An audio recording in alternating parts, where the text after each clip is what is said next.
Rounding out what I've been calling the big three of 2025 VR releases is Thief VR Legacy of Shadows, a long-awaited adaptation of the stealth series into virtual reality.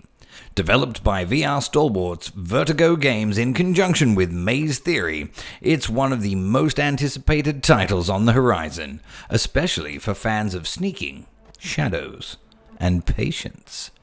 I was lucky enough to have the chance to go hands-on with Thief at the VR Games Showcase event in London, where I was able to spend about 45 minutes with the PSVR2 build, including the tutorial and one follow-up level.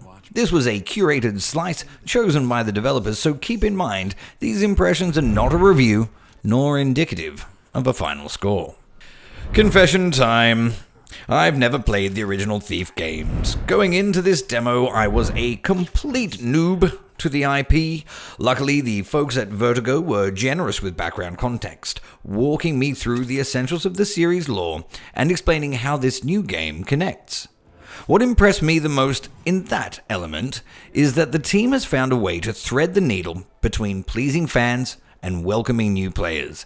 Thief VR is designed as a standalone story, but it cleverly links into both the original trilogy and the later sequel set some 300 years afterwards. For longtime followers, there will be Easter eggs and callbacks galore. For newcomers like me, nothing about prior knowledge was required to thoroughly enjoy the setting. Let me start again with another level of honesty. I am not a natural stealth player. I lack patience. My default mode is to treat every VR game like an action brawler, and that's absolutely showed in my first few minutes with Thief. Unlike games like Assassin's Creed Nexus, which support stealth but let you get away with brute force when you feel like it, Thief is unapologetically a stealth game. You cannot, and should not, run in bows blazing. Once I accepted that, grudgingly, the experience clicked. The tutorial walked me through core mechanics: sneaking, climbing, sneaking, extinguishing candles by pinching the flames with my fingers, more sneaking. Everything just felt intuitive in VR. A couple of minor bugs cropped up, particularly when I was trying to mantle through one particularly pesky window, but for the most part the PSVR build was solid. It was polished and it was smooth. One highlight was the range of tools. Shooting water arrows to douse a fire and then open up a secret passage behind was a great example of how environmental interactivity feeds into the stealth of the gameplay. Pickpocketing, lockpicking, some light puzzle solving, it all added layers and layers to the experience. Most importantly, the levels aren't strictly linear. Rope arrows, for example, open one path, but if you miss the anchor point, as I did several times, there are alternative routes available to you. This freedom of approach makes the world feel more open and player-driven and immersive. For a newcomer like me, it was reassuring to know that my mistakes didn't mean a dead end.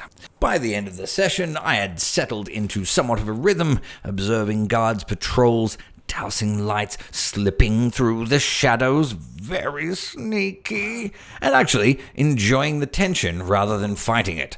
Fans of the stealth genre, I think, are going to feel right at home here. This was my first experience with the PSVR2 headset, so I needed a little time to adjust. Once I settled in, though, I was impressed. Thief leans heavily on lighting and shadows and atmosphere, and it works really, really well. The medieval-style environments are richly detailed, and the interplay of darkness and flickering torches builds exactly the kind of atmosphere you'd want in a stealth game. Performance was stable throughout my demo, I didn't experience any dips or stutters, and the detail held up even in the more complex rooms. Now, I wasn't able to try the Quest build, but I want to make it clear that that was not because it was not on offer. The good folk at Vertigo were very clear. They were supplying me with the demo in the PSVR2 build, but they had the Quest build available for me to play at the end. Unfortunately, I ran slightly over time, mainly due to my ineptitude at stealth, and then I had to run back to work. So sadly, I cannot comment to the quality of the Quest build, but that is 100% not because it was being kept from me and therefore, and ergo you, sweet viewer, it's just because I still have to pay my mortgage and so I had to go to work. Vertigo Games has a strong reputation for incredible sound design. That is a strong reputation very much enhanced by me. I'm somewhat of a fanboy and I don't mind admitting that. Thief continues that tradition. From the moment I entered the demo, I was struck by the audio atmosphere. The creaking wood, the muffled voices, the distant echoes, all created a rich soundscape. I cannot 100% confirm whether this is the masterful work of the same lead audio designer that worked on Arizona Sunshine 2 and After the Fall, and whose name I always forget, but nonetheless whose work I think is the absolute pinnacle of sound design in VR. But if you told me that this was his work, I would not be surprised, because the bar of quality is consistent with his.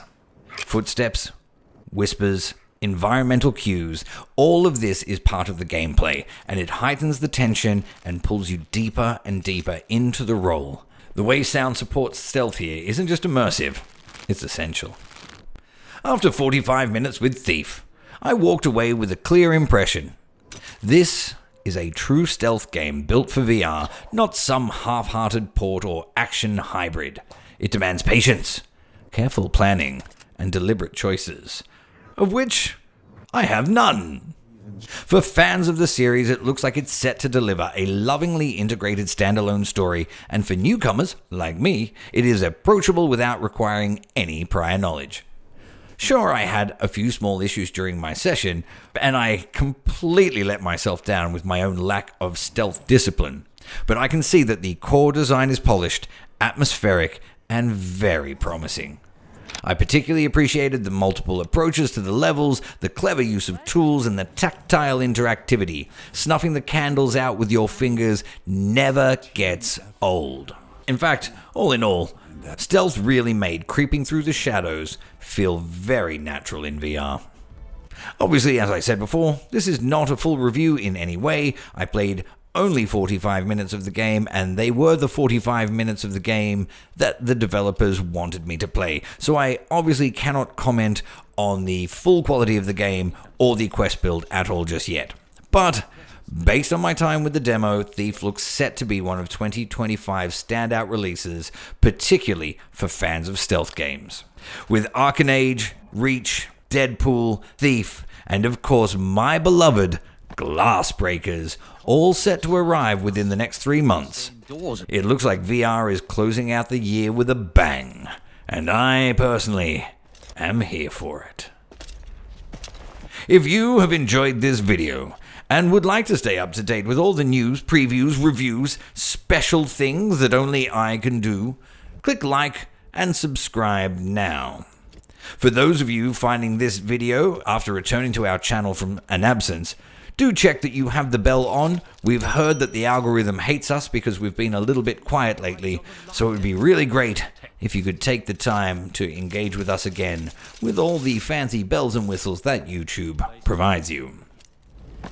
Keep an eye out, of course, for our reviews of Arcanage coming soon, Reach coming soon, Deadpool coming soon, and until such time as I am back with you again, I bid you happy gaming. Trouble again. Tight fit. Hope it's worth the soot. Grind builds character.